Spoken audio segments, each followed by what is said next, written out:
Imagine a young boy, forced out of his own homeland. A boy who lost everything, his kingdom, his soldiers, even his people. And yet, one day, that same boy returns like a storm and builds one of the greatest empires India has ever seen. This is not just history. This is betrayal, power, love, war, politics. This is the unbelievable rise and fall of the Mughal Empire. Let's begin. Babur, a 12-year-old prince who had nothing left. His own land was snatched from him. He wandered from place to place, fighting battles just to survive. But Babur never forgot one thing. One day, I will be a king again. And destiny pointed him toward India. 1526, the first battle of Panipat. Ibrahim Lodi's massive army versus Babur's strategic genius. Elephants versus cannons, chaos versus discipline. And in one legendary victory, Babur became the founder of the Mughal Empire.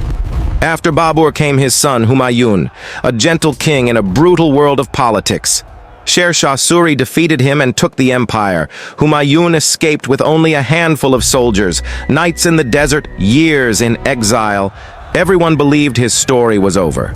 But kings don't die so easily.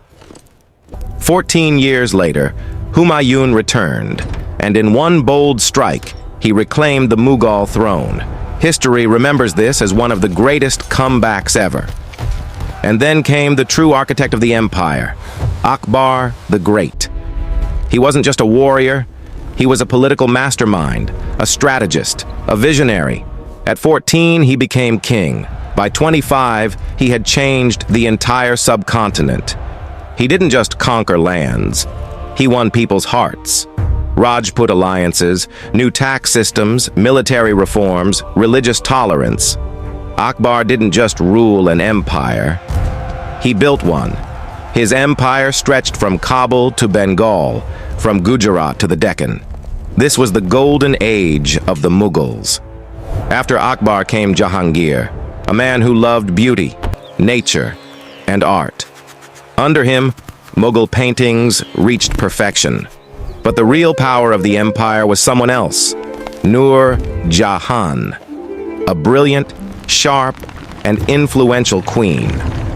She shaped politics, court decisions, and trade. Together, Jahangir and Nur Jahan created an era of elegance and culture. And then came the emperor known for the most beautiful symbol of love ever created, Shah Jahan. His love story with Mumtaz Mahal gave the world the Taj Mahal, a masterpiece of marble, symmetry, and emotion. But behind the beauty was heartbreak. After Mumtaz's death, Shah Jahan's world shattered, and in a shocking twist, his own son imprisoned him, leaving him to spend his last years staring at the Taj Mahal from a lonely window. Then came Aurangzeb, a strict, disciplined, and relentless ruler. He expanded the empire to its largest size, but his endless wars drained the treasury. The Deccan Wars lasted decades.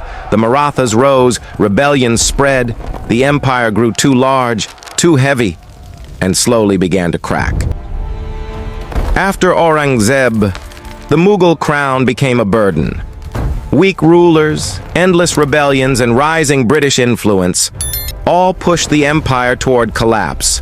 Then came 1857. The last Mughal emperor, Bahadur Shah Zafar, was exiled. And with him, the Mughal Empire finally fell. But their legacy, it lives on forever.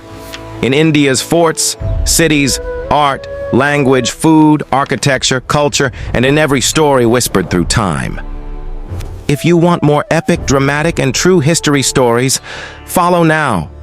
Because history is not past. History lives.